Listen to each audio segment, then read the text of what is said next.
Hi everyone, I'm Jessica. Welcome back to my channel. Yesterday we talked about cutting fabric for the scrappy star, and today we're going to start sewing.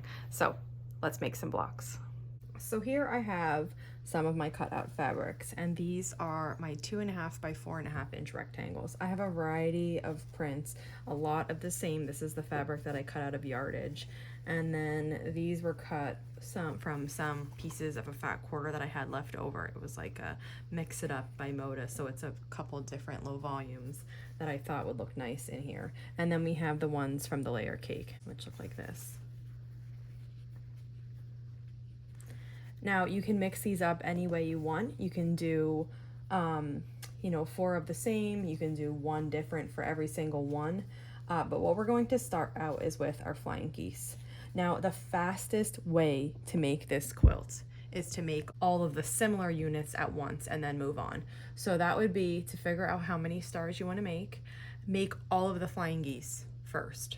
Then go back and grab the flying geese and set them up with the center of the stars that you want, and then work your way through sewing the stars together. A lot of times people choose to do one block at a time, and that's definitely a viable option. In the beginning, that's what I was doing here because I didn't have a lot of scraps cut out at once. So I was making just one block at a time as my daily block for the 100 blocks in 100 days challenge. But now I want to step it up and I want to move through these blocks quicker, and the way to do that is to work units at a time. So we're going to work on making the flying geese. Here in this block, what I have been doing so far are stitch and flip flying geese. In my opinion, those are the most beginner friendly flying geese. There's a couple different ways you can make flying geese. You can do stitch and flip, which is what we're going to do now. You can do 4 at a time, which is a wonderfully fabric efficient method for making flying geese.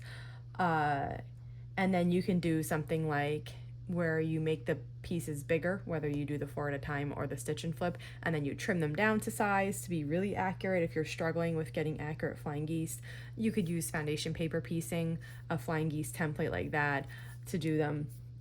So there's a variety of ways. This is the way I chose to show here. So we're doing stitch and flip. And basically what that means is we're starting with a rectangle and we're gonna have 2 colored squares. So let's see, I'm just picking out, I don't know if you can see, I have my squares here. And so then what we're going to do is we're going to take one square and lay it on top. Now, I'll let you know that I take a shortcut when I make these. If this is your first time ever making flying geese, you might want to draw a line from one corner to the other corner on the back of every single square. That's going to be the line that you sew on. Here I eliminate that step.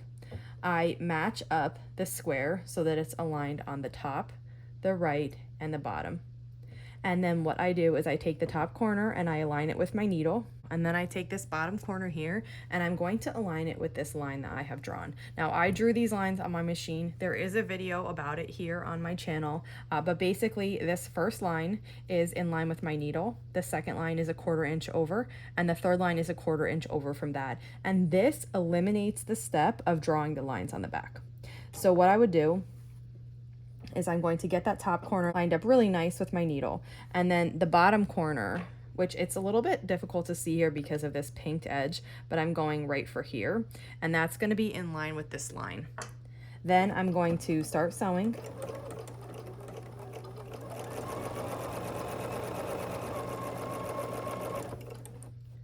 And then when I cut the thread, you'll see that I've sewn a diagonal line from the top corner to the bottom corner here. And if I were to press this with my fingers, we would have half of our flying geese made.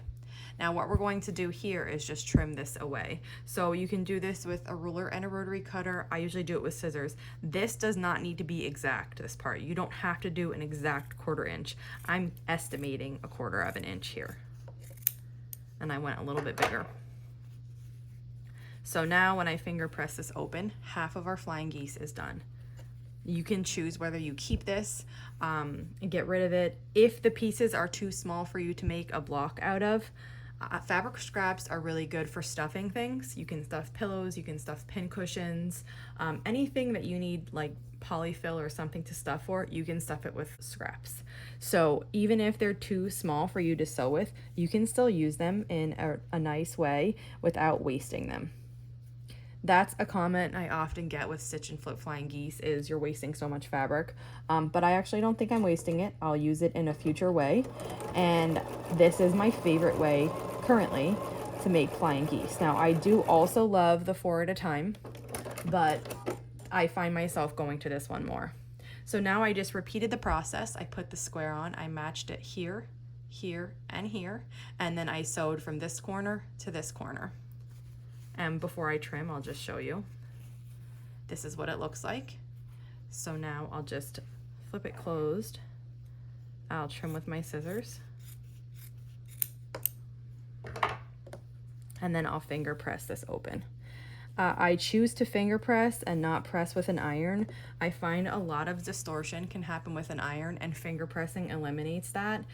It's also quicker, and you can just go ahead and use this. You don't have to press it with an iron to use it. Now, what happens with this unit when you sew it into a block is you'll take a 1/4 inch away from every edge. And the ideal would be that this point right here is at your seam line when you sew this in, so that you can see this really pretty point coming and going up.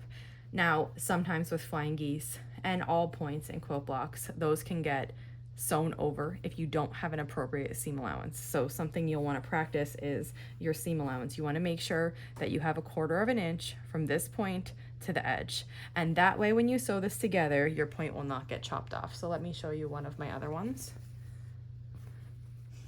Here you can see this point is right at the line. This is what you're shooting for. It's not always great. It's not always nice like that. These ones happen to be nice, but it's surely easy enough to cut them off. So that's your aim for these blocks though, is to be able to have a 1/4 inch from this point to the bottom. So we have 1 flying geese made. For each star we need 4 of these. So you can see now why chain piecing these would make them really quick. So for example, this is what I would do. I would take my background and my square and I would start sewing, and then I would get another one. And what I would do is I would sew one side onto all the flying geese I needed, or at least like a big chunk of them, to just work in big groups instead of one block at a time if you're wanting to move fast. And if you're not wanting to move fast and you want to make one block at a time, then go for it. That's fine too. So you would do all of the one side like this. This is called chain piecing, where you would just do these all at once without cutting the thread. And this part is fun because it doesn't require a ton of attention. You can just kind of get in this nice rhythm of adding a square and sewing it through. And it's pretty meditative. And you kind of just lose yourself in the process. So pretend we did more than that. You do as many as you can, like that. Then what you're going to do is come back and snip these little threads apart. And then you have half of your flying geese made. Now, I tend to cut these with scissors, as I mentioned. If you're making a lot though, let me show you a quicker way. So here I have some of the one-sided flying geese that I just made. Now this diagonal goes this way. So let's look at a really fast way to cut these if you didn't want to use scissors and if you didn't want to cut them one at a time like this. So what you do is you take the line that you just sewed, and you're gonna line it up with any line in your cutting mat. Just pick a line, it doesn't matter which one. So I am going to put this tip where I started sewing and the tip where I ended sewing on the line. And then I'm just going to stack flying geese on top of each other like this. I'm making sure that all of my sewing lines are in line with this one strip on my cutting mat. And you can stack as many as you have that will fit under your ruler. Sometimes when I have a really lot, I just make a bunch of different lines of these, and then I just take my cutter and I'll show you. It's so fast. And you can get a lot of flying geese cut in like a second. So I'm just going to keep stacking these. Okay, I have them all stacked in a line now. I'm going to get my long ruler. This is a 6.5 by 24.5. And on this one side, you can see how I have a dotted line there. That's my 1/4 inch line. I'm gonna take that dotted line and I'm gonna line it up directly on top of my sewing line. So on all of these flying geese, my sewing line is lined up under the 1/4 inch line, and the edge of my ruler is a 1/4 inch away from the line that we sewed on. I'm just gonna hold this steady and I'm gonna cut. And we just trimmed all the flying geese. So if we just move these to the side, you'll see all these flying geese are trimmed and the one side is complete now. And we can go ahead and add the other side and then do the same method of trimming, and that's really fast.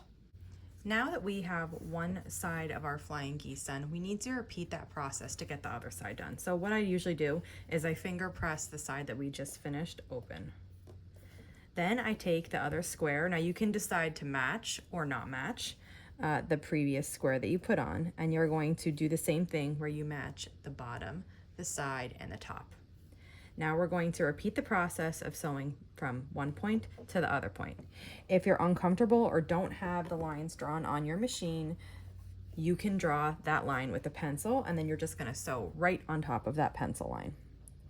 I'm lining up my needle with that corner, and I'm lining up this first line, which is in line with my needle, with the back corner. And then I just start sewing. Now for my next one, I'm not going to be matching.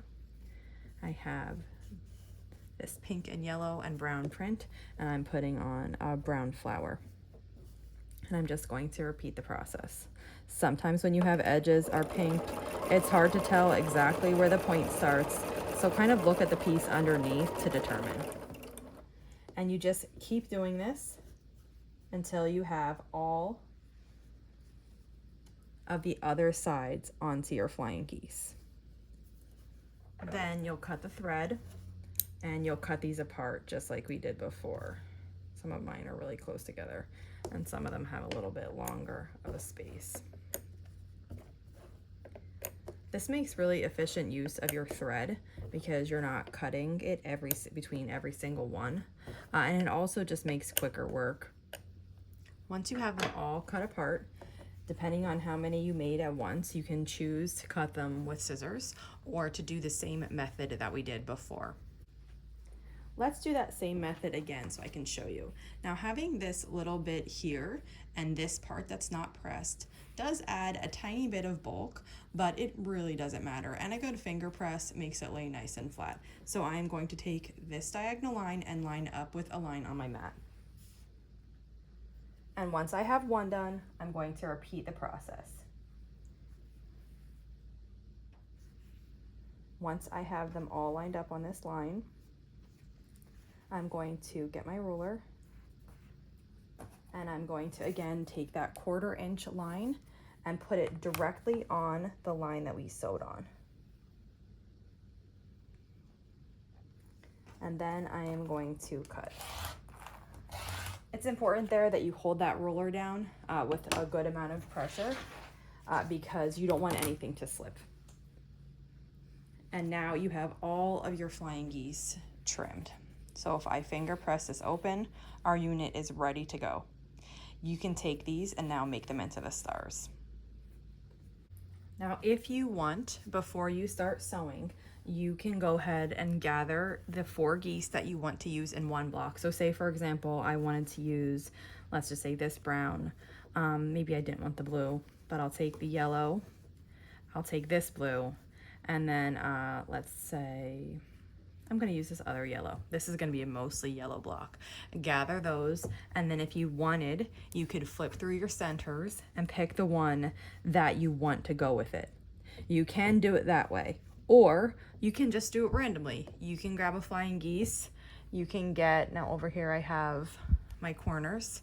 you can get a random corner and just sew it on. So the amount of planning you want to put into each block is totally up to you. But for each block, you need 4 geese, 1 center, and you need 4 of these corner squares. So to plan or not plan, that's up to you.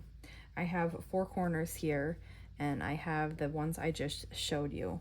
And you can decide kind of how you want them to lay out. You by like looking, or you can just let it be random. Again, how much you want to plan is up to you. Let's make 1 block though. I'm going to start by finger pressing this side of the geese open. And I'm going to take this side of the block and match it with a corner. I put these together in a grid fashion, which means I assemble the block vertically. Instead of doing horizontal rows and then putting those rows together, I assemble it vertically and then put those rows together. They both yield the same results, so it's whatever you like. I'm going to start sewing this together. I don't use any pins, so if pins are your thing, you'd be pinning this as you went. But next I press open this next geese, and I'm going to take the center and just match it along the bottom here. Make sure everything's laying nice, and then I send it through. Next, we're going to take the bottom corner and another flying geese and match them up along the side and sew this. Now, if I were making a lot at once, I would keep doing this. I'd assemble the first column and the second column for all of the ones together. That makes it really fast. Again, just like when we chain piece the geese, that's a super fast way to do it. So I would have continued. Since we're only just making 1, I cut my threads, and we're going to add the 3rd column to the block. So I'm taking a corner and adding that on. I'm taking my remaining flying geese unit and adding this on. Now this one of my colors has those pinked edges, which to me, it makes it tricky, but I'll just line it up the best I can. Then I'm gonna finger press this last flying geese open, take my final corner and match that, and then sew it together. Again, if I was chain piecing star after star, I would add all of my 3rd column to all of them at once. Then I would cut the threads, and I would be left with a bunch of units that look like this. I would snip between the units to separate the stars, and my stars will be together, but with these 2 seams not sewn together. So you can get a look at how your star looks like here, and then proceed. So after I snipped the stars apart, then I would take one side and fold it in on top of the other and line it up and sew it through. I would do this for all my stars in my batch, chain piecing. Chain piecing is the best. It makes the best use of time, the best use of thread. It's fun, kind of mindless, and like I said before, meditative, and it's just wonderful. So chain piece all the one-sided seam on the block, cut the thread. Then you would flip it around and you'd sew the remaining seam on all of your stars.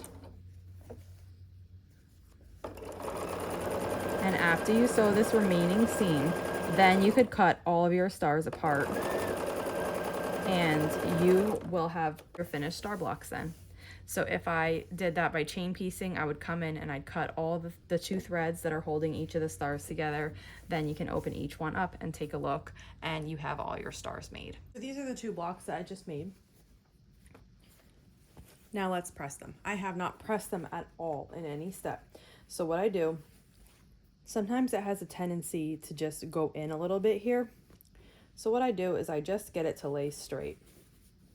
Then I fold one side in, and I get that to lay nice so that this seam here is matching with the seam underneath, and the same is happening on the other side. Then I hold it in place with my hand, and I press this long seam. I'm going to do the same to the other side while it's still folded. Just fold this in and start pressing. I'm trying to get those seams to be perfectly nested underneath, and I can just feel that with my hand if they're not. Then I take one side and I open it. I often just lay it back with my hand first and then set the iron on top of it. Then I flip it around and I repeat that. Sometimes the tip of the iron is just helping me get that back.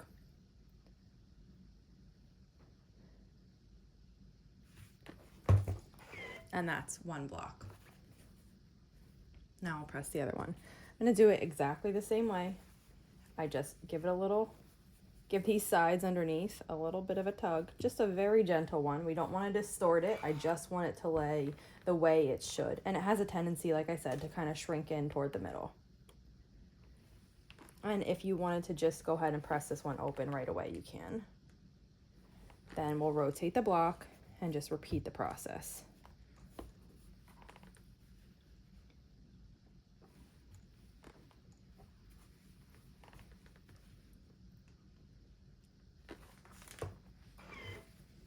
And where's that block? So there we have it for this scrappy star block. Yesterday we went through and we cut it, and today we pieced one. If you have any questions on making this block, please let me know in the comments below. I'll be happy to answer your questions. If there is a lot of the exact same question, like if you always have the same trouble when you're making these, let me know. If there's a lot of those, I can do another video on troubleshooting. I couldn't particularly think of anything except for cutting off that point, which I already went over. But if you have any questions or common issues with this block, just let me know and I'll do another video. So that wraps it up for today. Thank you for following along, and I'll see you back here soon.